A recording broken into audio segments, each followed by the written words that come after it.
To Sudan and the worsening humanitarian situation there.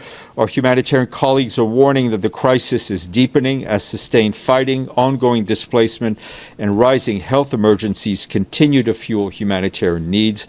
In North Darfur State, artillery shelling continues to impact residential areas of El Fasher in the Abu Shuk camp for internally displaced people.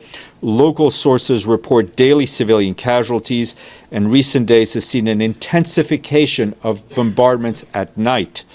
In South Kordofan State, the International Organization for Migration reported last week that about 2,800 people, primarily women and children, fled renewed fighting in the town of Devastates.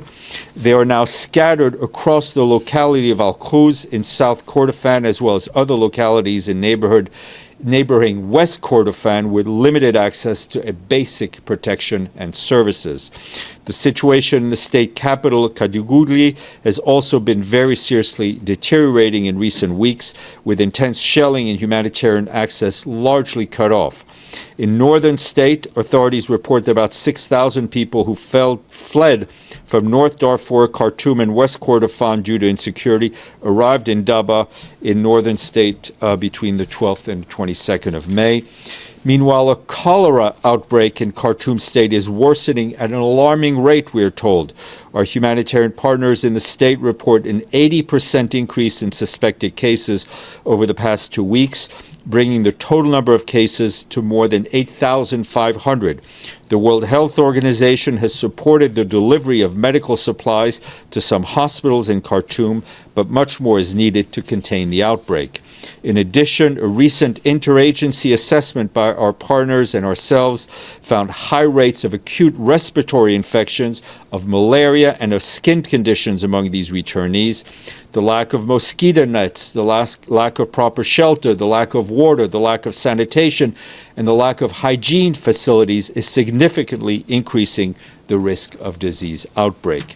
With the approach of the rainy season, which typically runs from June to September, we and our partners are racing to pre-position aid.